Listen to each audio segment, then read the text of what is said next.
Lecture du livre Patriarches et prophètes d'Ellen White. Chapitre 15. Le mariage d'Isaac. Parvenu à un âge avancé et augurant une mort prochaine, Abraham songea à prendre une mesure importante en vue de l'accomplissement de la promesse divine relative à sa postérité.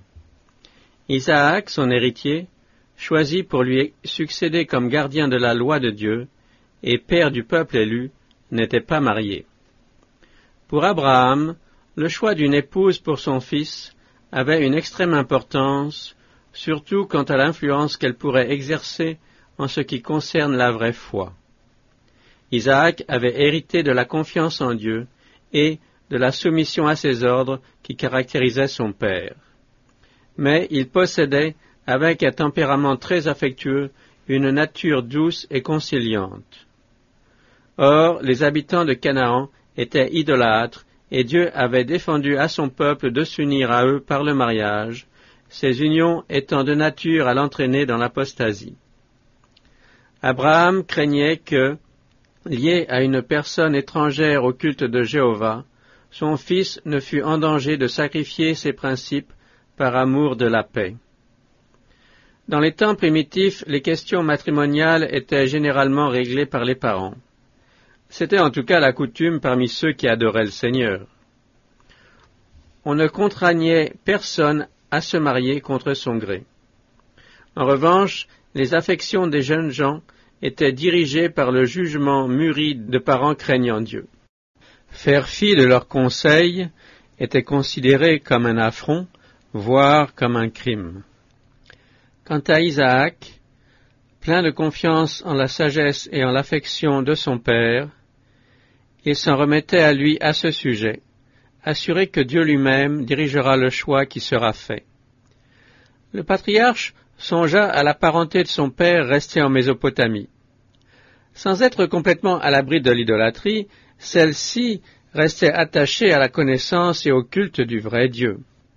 Or, comme Isaac ne pouvait quitter le pays de Canaan pour aller vivre parmi eux, on espérait trouver là-bas une jeune femme disposée à renoncer à son pays pour s'unir au fils d'Abraham et collaborer avec lui à maintenir dans sa pureté le culte du Dieu vivant.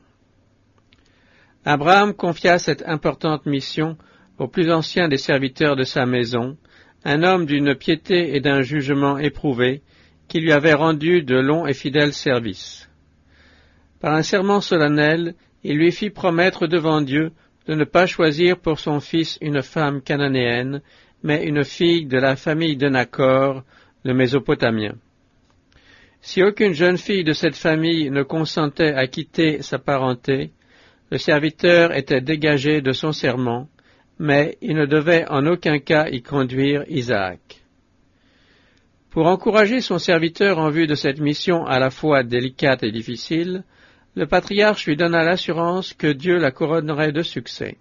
« L'Éternel, le Dieu des cieux, qui m'a fait sortir de la maison de mon père et du pays de ma naissance, lui dit-il, enverra son ange devant toi. » Sans tarder, le messager se mit en route, accompagné d'une suite de 10 chameaux, affectés en partie à son usage et en partie aux cadeaux destinés à la future épouse et à sa suite. Un long trajet les amena d'abord à Damas, puis dans les riches plaines arrosées par l'Euphrate, le grand fleuve de l'Orient. Arrivé à Charan, la ville de Nachor, Eliezer s'arrêta hors de la ville, près d'un puits, vers le soir, à l'heure où les femmes sortaient pour aller puiser de l'eau. Pour le serviteur d'Abraham, une heure solennelle avait sonné, de laquelle devaient découler, selon le choix qui serait fait, de graves conséquences, non seulement pour la maison de son maître, mais pour les générations futures. Cependant, comment s'acquitter sagement de cette importante mission parmi des gens qui lui sont complètement étrangers? Se rappelant la parole d'Abraham, lui promettant l'intervention divine, il a recours à la prière. Accoutumé à voir chez le patriarche de continuels exemples de bonté et d'hospitalité, il demande à Dieu que le choix qui va lui incomber soit déterminé par un acte de courtoisie de la part de la jeune fille qu'il rencontrera. La réponse à sa prière ne se fait pas attendre. Parmi les femmes réunies autour d'un puits, l'une d'elles le frappe par ses manières avenantes. Il s'approche d'elle et lui demande à boire de la cruche qu'elle porte sur l'épaule. Non seulement il est accueilli avec bonté, mais elle lui offre de puiser de l'eau pour ses chameaux, fonction réservée en Orient aux filles de maison princière elles-mêmes. Le signe demandé par Éliézer venait de lui être accordé. Non seulement la jeune fille était très belle, mais sa courtoisie empressée indiquait à la fois un bon cœur et une nature pleine d'activité et d'énergie. Le serviteur d'Abraham reconnaît que jusqu'ici la direction divine l'a favorisé. Après avoir récompensé l'amabilité de la jeune bergère par de riches présents, Éliézer s'informe de sa parenté. Apprenant qu'elle est fille de Bethuel, le neveu de son maître, il s'incline et se prosterne devant l'Éternel, et dans l'action de grâce qu'il rend à Dieu, il mentionne ses relations avec Abraham. Entrant en hâte chez elle, la jeune fille raconte l'événement à son frère Laban, qui accourt auprès de l'étranger et l'emmène sous le toit familial, où on lui offre, ainsi qu'à sa suite, un gîte et du fourrage pour les chameaux. Invité à s'asseoir à table, Éliézer refuse de manger jusqu'à ce qu'il ait fait part du but de son voyage. Il parle de sa prière auprès du puits et des incidents qui ont suivi. Il ajoute « Et maintenant, si vous voulez user de bonté et de fidélité à l'égard de mon maître, déclarez-le-moi, sinon dites-le-moi aussi, et je me tournerai à droite ou à gauche. » À quoi on lui répond « La chose vient de l'Éternel, nous ne pouvons te dire ni mal ni bien. Voici Rebecca, qui est là devant toi, prends-la et pars, et qu'elle devienne la femme du fils de ton maître, comme l'Éternel l'a dit. » Le consentement de la famille obtenu, on demande à Rebecca elle-même si elle est disposée à entreprendre ce grand voyage pour épouser le fils d'Abraham. Convaincue par ce qui s'est passé que Dieu l'a choisie pour être la femme d'Isaac, elle répond « Je partirai ». Impatient de voir la joie de son maître à la vue du succès de sa mission, le vieux serviteur, pressé de partir, se met en route dès le lendemain matin. Isaac, qui s'était occupé des troupeaux dans le voisinage de Beër-Shéba, où habitait son père, était rentré dans la tente de celui-ci, en attendant le retour de la caravane. Étant sorti, vers le soir pour méditer dans les champs, Isaac leva les yeux et il vit des chameaux qui s'avançaient. Rebecca, levant aussi les yeux, aperçut Isaac, et elle sauta à bas de son chameau. Elle dit au serviteur, « Qui est cet homme qui vient dans les champs au-devant de nous ?» Le serviteur répondit, « C'est mon maître. » Alors elle prit son voile et s'en couvrit. Le serviteur raconta à Isaac tout ce qu'il avait fait. Puis Isaac conduisit Rebecca dans la tente de sa mère, Sarah. Il prit Rebecca pour femme et il l'aima. Ainsi, Isaac fut consolé après la mort de sa mère. Abraham n'ignorait pas les conséquences qui résultent de mariage entre les croyants et les incroyants. Il avait sous les yeux tout ce qui s'était passé à cet égard depuis le temps de Caïn jusqu'à son époque, y compris les conséquences de son mariage avec Agar, comme de ceux d'Ismaël et de Lot.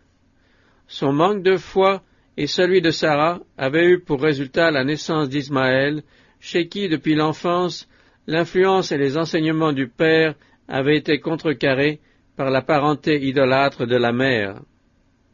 La jalousie d'Agar et des femmes qu'elle avait données à Ismaël avait entouré la famille de celui-ci d'une barrière qu'Abraham avait été impuissant à renverser. Et l'idolâtrie s'était établie dans la famille du fils aîné. Séparé de son père, aigri par les querelles d'un foyer exempt d'affection et dénué de la crainte de Dieu, Ismaël s'était vu contraint de choisir l'existence aventureuse d'un pillard du désert, sa main levée contre tous et la main de tous contre lui. Vers la fin de sa vie, regrettant son passé coupable, il revint au Dieu de son père. Mais l'exemple donné à sa postérité subsista. Turbulente et idolâtre, la nation puissante issue de lui fut toujours une cause de souffrance pour les descendants d'Isaac. La femme de Lot, nature égoïste et irreligieuse, avait fait beaucoup pour séparer son mari d'Abraham. N'eût été cette femme, Lot ne serait jamais resté à Sodome, privé des conseils et de la sagesse de son oncle.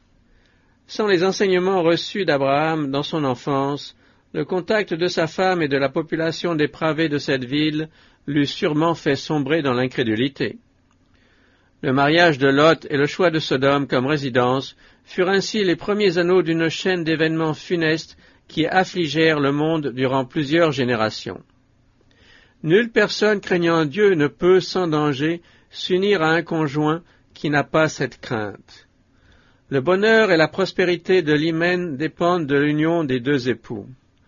Or, entre le croyant et le non-croyant, existe une divergence radicale de goût, d'inclination, de projet. Ils servent deux maîtres distincts et inconciliables. Les principes du conjoint croyant ont beau être purs et irréprochables, la vie en commun l'éloignera de Dieu. Celui qui est entré inconverti dans les liens du mariage et qui se donne à Dieu n'en est que plus contraint d'être fidèle à sa compagne, et vice-versa, quelles que soient les discordances en matière religieuse. On doit néanmoins considérer que les obligations envers le Seigneur sont bien plus impérieuses que les relations terrestres, même si des épreuves ou la persécution devaient en être le résultat. Si cette fidélité s'accompagne d'affection et de douceur, il y a des chances que le croyant finisse par gagner à la fois son conjoint non-croyant. Mais les mariages entre chrétiens et infidèles sont interdits dans la Bible. L'ordre du Seigneur est formel, ne vous mettez pas sous un joug étranger en vous unissant aux infidèles.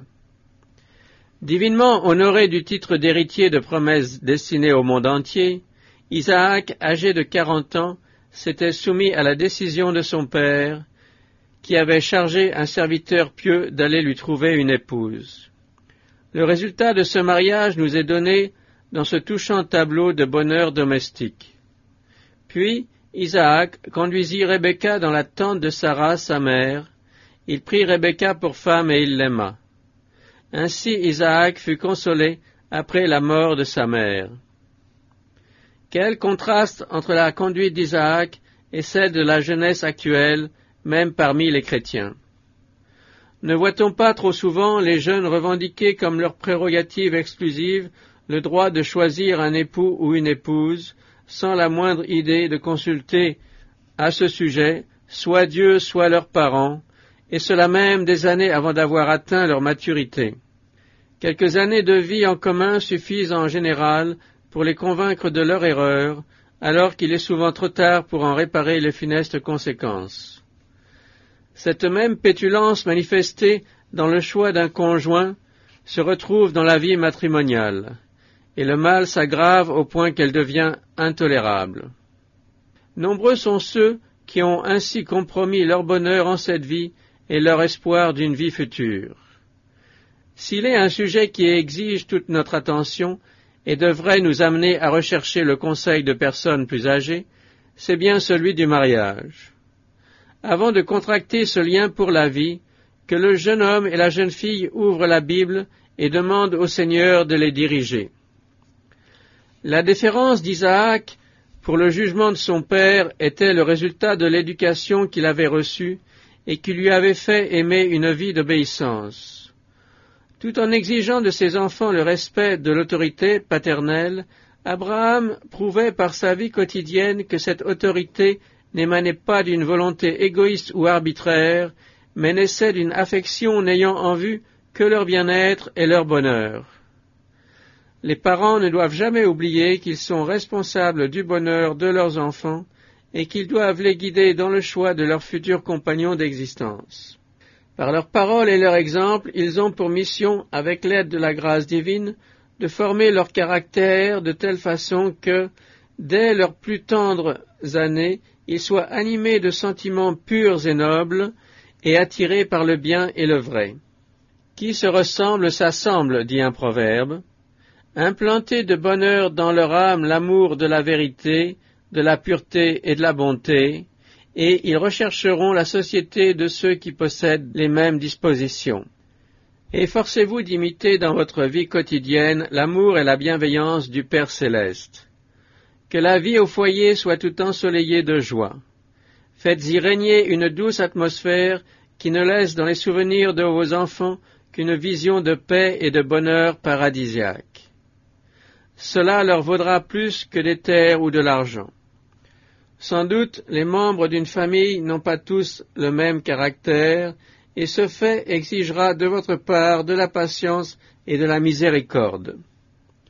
La tendresse et le calme réussiront d'ailleurs à unir étroitement tous les vôtres. Le véritable amour naît d'un principe saint et élevé, totalement différent des attachements qu'éveille une flamme soudaine, s'éteignant à la première épreuve sérieuse. C'est par le fidèle accomplissement des devoirs qui lui incombent au foyer paternel que la jeunesse se prépare en vue de créer un foyer à son tour. C'est là qu'elle doit apprendre le renoncement, la bonté, la courtoisie et la sympathie chrétienne. Celui qui, le cœur plein d'une chaude affection, quitte votre toit pour prendre la direction d'un nouveau foyer, saura comment faire le bonheur de celle qu'il aura choisie pour compagne de sa vie. Au lieu d'être la fin de l'amour, le mariage n'en sera que le commencement.